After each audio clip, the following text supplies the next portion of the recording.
Starlight, star bright, first star I see tonight. I wish I may, I wish I might have you subscribe to Film Theory. Did it work? Hello, Internet! Welcome to Film Theory, the show who's your favorite fearless theorist. Do you guys see Puss in Boots: The Last Wish? Review in a word, wow, we have come a long way from the original Puss in Boots. First rule of Bean Club, you do not talk about Bean Club. Second rule of Bean Club is you don't talk about Bean Club. Needless to say, I did not go in expecting this new movie to be all that great, but DreamWorks basically kicked down the door and said, Hey, you want to see something cool? the story is wholesome, the characters are immediately iconic, and the animation, man, between this film, Into the Spider-Verse, and Mitchell's vs. the Machine, Mickey and the gang gotta be quaking in their boots. Mouse in boots. In case you haven't seen it yet, The Last Wish follows our hero cat as he realizes that he's on the last of his 9 lives. And so he goes on an adventure to find a fallen star that'll help him wish those lives back. But Puss isn't the only one who wants that wish. His former partner, Kitty Softpaws, Goldilocks and her 3 bears crime family, and the unapologetically evil Pie Baron Big Jack Horner are all after it too. Oh my word, it's the noble Phoenix. Pretty boss flamethrower, right? I love this guy. He is one of my all-time favorite villains. And if that wasn't bad enough, a mysterious hooded wolf wants to claim Puss's last life for himself. Why? Well, because he's death. And I don't mean it metaphorically or rhetorically or poetically or theoretically or in any other fancy way. I'm death. Straight up. Yup, the physical manifestation of death itself is after Puss in Boots because he doesn't feel like Puss has respected the lives that he's been given. That said, all of this about wishing for more lives and death chasing him, it's all a moot point. Puss should already be dead. His 9th life is long gone. Forget the Tumblr sexy man wolf or pie boy over there, the biggest threat is Puss himself. Based on everything that we see from him in this movie, he'd be dead multiple times over. By my count, we're talking at least 7. And I don't mean stuff like riding explosive fireworks or getting thrown into signs that crash through windows or anything like that. No, you see, loyal theorists, almost every choice that Puss makes endangers his life. Death is absolutely right about Puss playing it fast and loose with these lives, but we're not talking about the big picture adventuring stuff. I'm talking about all the mundane, everyday things that's slowly killing this cat. Puss in Boots is wasting his final life, and I'm about to prove it to you. Grab your star maps and your therapy dogs, loyal theorists. It's time to dive in. First of all, let's just start with what we see Puss in Boots eating throughout the film. See, Puss eats and drinks a lot of stuff that would be super unhealthy for a cat. And before you jump down into the comments section telling me that this is just a cartoon with a magic cat, Matt Pat, you need to stop taking all these things way too seriously. First off, do you know what channel you're on? Secondly though, we absolutely should be taking a look at what Puss is eating and drinking because we already know that it straight up was the cause of one of his deaths. During that opening montage, Puss eats shellfish. During this opening montage, Puss eats wow, that might be one of the hardest tongue twisters in a long time. During that opening montage, Puss eats shellfish and dies as a result. Woo! Did it. Now, it's played for a joke in the movie, but shellfish allergies are definitely a thing that can happen to a cat. In fact, many of the symptoms are similar to what we see Puss dealing with in the film. Hives, as well as swelling of the face and limbs. Admittedly, death is a bit of an extreme reaction to having this allergy. Normally, symptoms for cats are more mild, including hair loss, rashes, blisters, scratching, though some cats do experience respiratory problems as a result of the swelling, which can lead to their death. Why am I bringing all that up? Well, because it shows us that Puss in Boots is sensitive to this kind of stuff. And throughout the movie, we see him consuming a lot of stuff that would be a no-go for a cat. Firstly, we're talking about Puss's drink of choice, creme, or milk, I suppose. We see him drink a lot of it throughout the movie. It almost seems to have this alcoholic property for Puss, but that's not how real cats react to drinking milk. According to the People's Dispensary for Sick Animals, milk can be bad news for our feline friends. See, adult cats are lactose intolerant. Their intestines don't have the enzyme lactase, which would help them break down the sugars in milk. And even if they could physically drink it, you probably shouldn't be giving your cat milk anyway. Milk is full of fat. Basically, a saucer's worth of milk would be the equivalent of a human eating an entire 12-inch pizza in a day. And look at how much we see Puss in Boots drinking in just this movie alone. And I'm telling you, a cat always lands on his... Ha! I am Puss in Boots. I am no one's lap cat. Do you see all those empty glasses on the bar? From this aerial wide shot, I count at least 8 empty glasses plus the one that he's working on. And Puss isn't even done. Another glass of cream. Make it your heaviest. taste. That right there is the equivalent of Puss eating 9+ full pizzas worth of fat in just one sitting. This is coming the day after he had yet another milk binge. So despite what all the old cartoons said about giving your cats milk as a treat, do not do it. It is just super unhealthy and can lead to cats becoming overweight and or their early death. So chalk up one extra death for Puss. He met his maker through milk. But perhaps even worse than the milk, coffee. In the opening fight against the Giant of Del Mar, we see Puss do this. Gracias.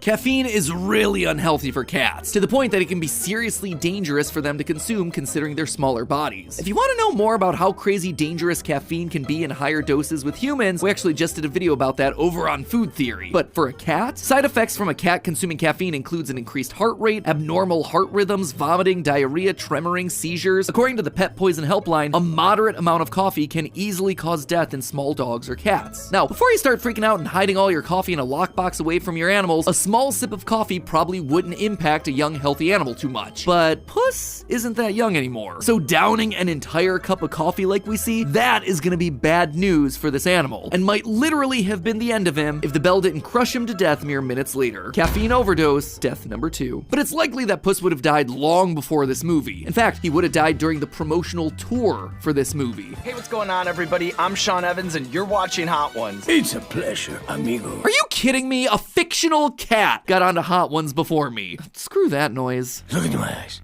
Are you trying to kill me, Sean? No, but he's killing me, Puss. He's killing me. But yeah, he's probably killing you too. You see, the capsaicin in hot sauce is, as you might guess, dangerous for cats, with studies showing that it can constrict breathing, cause severe irritation in their throats and digestive system, and in high enough doses, cause death. And when you're talking about a 2 million Scoville hot sauce, yeah, I'd say that's a fairly high dose for a feline. And then, of course, you have the literal tankard of milk. My kingdom for Latin. Hot Ones, taking out Puss's life before he even knew he needed a last wish. Capsaicin calamity, death number 3. Seriously, Sean, when you do eventually have me on, promise I won't make a mess of your studio. So okay, clearly Puss has himself some dietary issues, but there are other choices that he makes that probably would have gotten him killed a lot sooner. Specifically the whole in boots thing. Sure, your drip may be on fleek there, Puss, but you should not be wearing all these clothes in your particular line of work. I don't know if you've ever tried to dress up your cat, but they do not enjoy it. In fact, a lot of experts recommend against dressing up your cat at all, mostly because it causes them a lot of stress with no real benefit other than some fake internet points for you. There's the famous hat, the feather, and of course, the boots.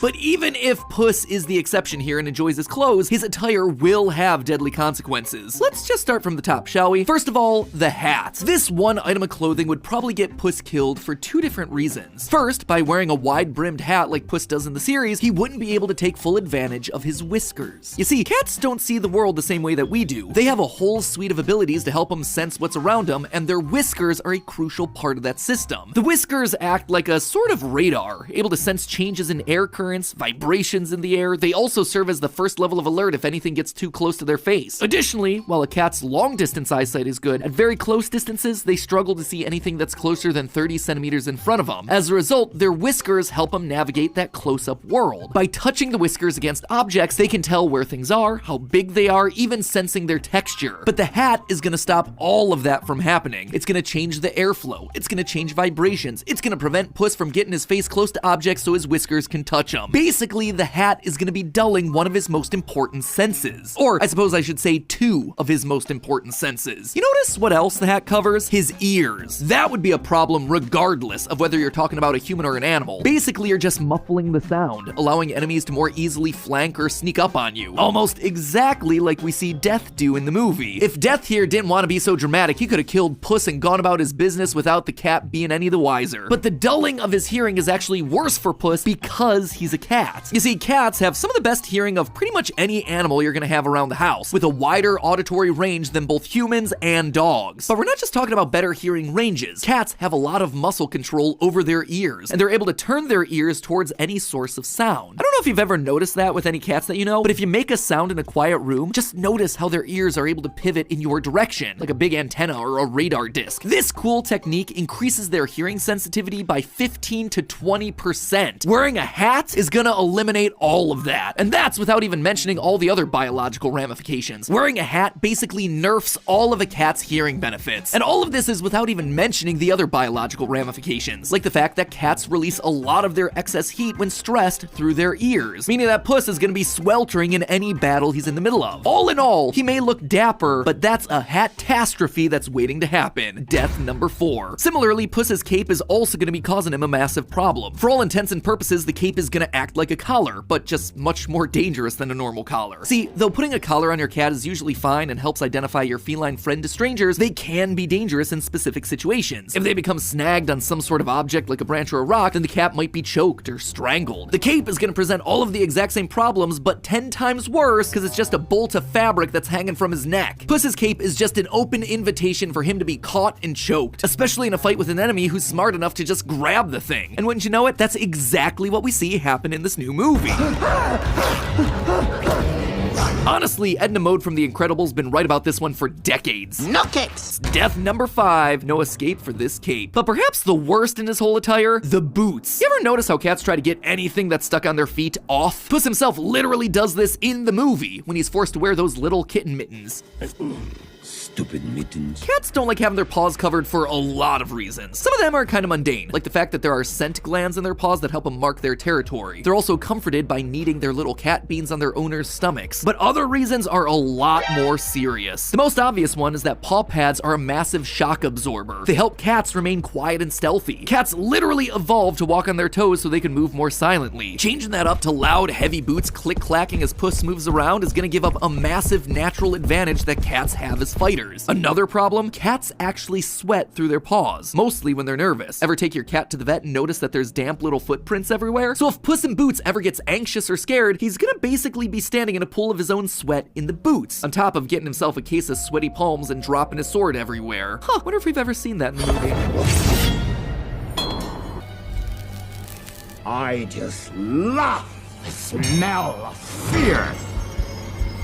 But not only is it a problem in battle, it's also just unhealthy for Puss. Sweating helps regulate your body temperature, cooling you by evaporating on the skin. This works the same way with the sweat coming from cat paws, but it simply wouldn't be possible if 2 of Puss's paws were in leather boots that don't breathe at all. They'd be sticky and gross and wouldn't help him cool off. And if anyone is in need of staying cool, it's Puss. Trust me, I run hot. Without the ability to sweat unimpeded, Puss is running the risk of overheating, especially during those anxious fits after he fights death. And on top of all of that, just like the hat covering his ears, covering up Puss's paws are also gonna be a massive disadvantage when it comes to his senses. It's not super common knowledge, but cats actually have tiny tactile hairs between their paw pads that act similarly to whiskers. These hairs not only act as a protective covering against debris, chemicals, or exposure to the elements, but along with nerve receptors in the pads themselves, they let the cat know a lot about the ground that they're walking on. What sort of material is it? What's the temperature? With the boots, he's losing basically all of the feedback that cats get from their paw pads and the hairs touching the ground. In short, it's a recipe for death number 6, death in boots. So, is that it? Did his vet/barber have the right idea in the film when he said that Puss should abandon his outfit and retire? That he should be living out his life with that old woman, Mama Luna, lounging around the house as a normal house cat? Well, not exactly. Resigning himself to a life of pickles,